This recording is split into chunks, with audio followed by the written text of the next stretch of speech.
lift your hands as we celebrate.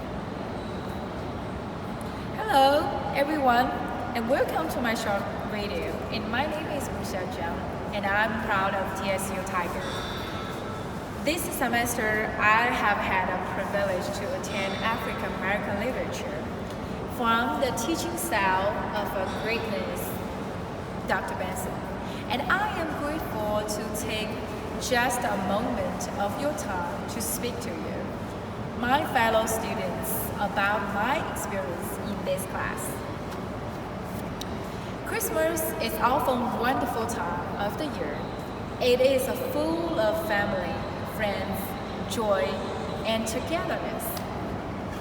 And yet, and for many of us students, it is hard times. It is time of loneliness, stress, and finals. Remember that we are far from home, or a time to stop long enough to remember that unfortunate enough that life changed that forever. It is unfortunate to think that this is a time that holds the greatest temptations to give up on our goals, or questioning if we are enough, smart enough, pretty enough, and funded enough to reach our goals. Let me ask you some questions. Are you struggling with motivation to continue with your academic goals? Are you questioning your values to your family and societies? And do life sometimes analyze, struggles, sometimes discourage you? Are you facing a decision about the relationships? If this man or woman is right for you. My fellow students, would it surprise you to know that struggles and determinations against all the odds, against the society opinions, against corrupt laws, against the friends and the families for the loved ones that may not be being supportive? An answer you seek could be contain the writings and people's writing, and they're so different from you, and you may see yourself through the authors, writers, the poem, and the characters. And I did not know what to expect when I signed up for this class.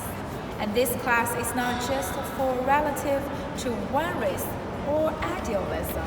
Struggles is universal. These authors or characters face sometimes the heartbreaking situations. Tears has no color. The blood always is red. Dr. Benson has a way of bringing the pages alive, putting flesh and bone to ink and paper. She does not hide the ugly for beautiful. Thus, and discussions are equally exposed and relevant today. She will not just allow you to glaze over the words, and as if there was no life in them, she pushes you to consider the heart and the intentions of the characters, where they're selfish, where they're kind, where they're just for the lust or the revenge. Is this the right person to follow, or this is the right decision? You may doubt all of that come from some old writings, though. I will give you an example from Francis Harper's poem called Double Standard. Let me read for you. Do you believe that I loved him, if when standing all alone, I cried for bride a careless word, pressed to my lips a stone? Do you believe me that I loved him, that my heart beat glad and free? When he told me in the sweetest tones he loved but only me? Can you believe me that I did not see beneath his burning kiss The serpent's wiles, nor even hear the deadly adder hiss. Do you see it? Ladies, can you feel her point? I have not finished this poem, but you can see the betrayal that is coming. In this poem, Harper writes about exactly what the poem is titled, Double Standard. Man and woman are so closely related when it comes simply being human.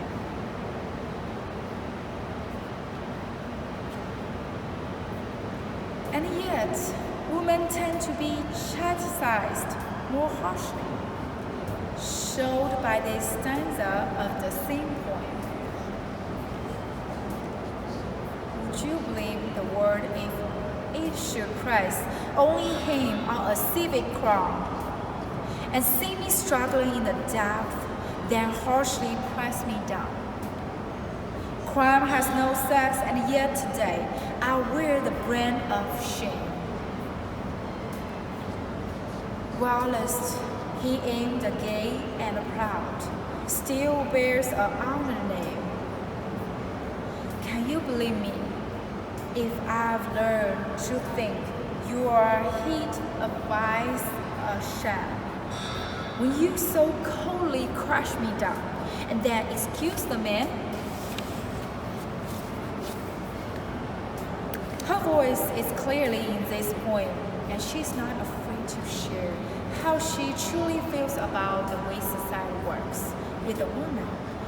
Harper is a bold example of a strong woman in this poem, and she followed her dreams and pushed her goals, and whilst the window's opportunities is smaller than today we have, but she didn't let the circumstances to stop her. And she benefited from born into freedom and used this power to help others. Through her poem, I really got inspired to examine my life today. We have many opportunities to let our own voice to be heard, valued in our lives. In my next example, I will speak of a young man who was writing about his beginning. He said he was born in sleep on a plantation on Virginia. In the beginning of his lifestyle, he has miserable circumstances. Despite all the harsh events of his life, if he did not have faith in God, and he would never ever made it into calling in the end. One day, where he at his work, he heard the two miners talk about good school for colored people. At the time he heard about it, if he didn't even know where the school was located, neither he did know where the qualifications were required to get in. But by faith, he believed that this was going to be a great opportunity to attain an education. He never considered where he came from as a reason to stop. He would have just liked the opportunity to pass by if he looked only by his circumstances. But he chose not the opportunities passed by to stop his future. This road is not easy at all for him. But he remembered that he worked as a lady called Miss Radford is a coal miner owner. She was very strict woman, and he mentioned that last lessons in her home, Miss Radford will as valuable to him as any education he had ever got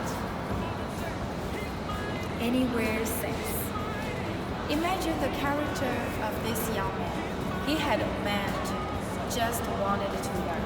He faced prejudice, culture, belittlement, hunger, poverty, and many other obstacles. I think you can relate it to this young man. Do you know he became the great Booker T. Washington Many of you have heard of him, but not many of you knew his story. His passion toward education really inspired my attitude to the opportunity that I have that Booker T. Washington finally made to the Hamilton Institute. But I want to tell you all the details. I will not rob you the pleasure. It is very encouraging story about Washington. Taught me never to give up on the dreams and goals in my life.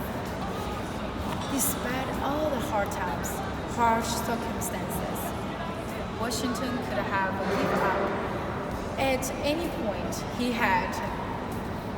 Seems like impossible dreams in Studio Hampton School, and yet, if he had given up, we would not have some of greatness changes to society today, and only happened because his presence.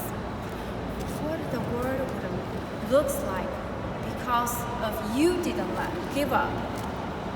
What will the members of your family or community say about 100 years in the future? Lastly, I would like to read an excerpt from Dudley Randall.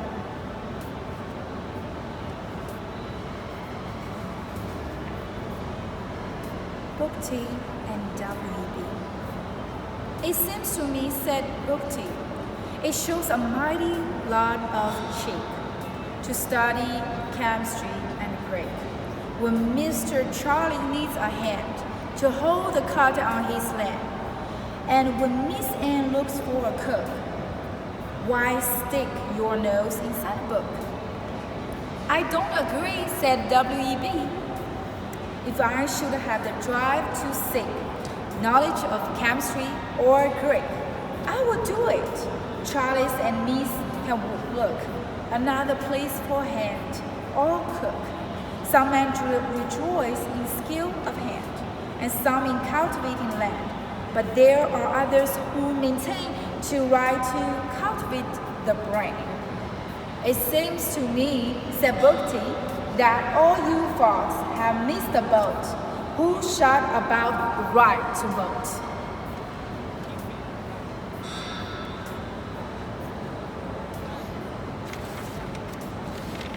And spent vain days and sleepless nights, and uproar over civil rights. Just keep your mouth shut, do not grasp, but work and save, and buy a house. I don't agree, said W.E.B. For what can property avail, if dignity and justice fail, unless you help to make the laws? They'll steal your house with the trumped up clouds. A rope as tight, a fire as hot, no matter how much cash you've got. Speak soft and try your little plan. But as for me, I will be a man. It seems to me, said Booker T. I don't agree, said W.E.B. This is a frictional political argument between the two great leaders of time about how to move forward. How often we just go as we're told and blend in. And we can see that even they don't agree it can still benefit society. We have been thoughts on love, families, educations, politicals, and reasons. And did you think all of this could come from African American literature? Why don't you try it and see what answers that pastor holds? This is Wuxia Zhang saying thank you and have a Merry Christmas.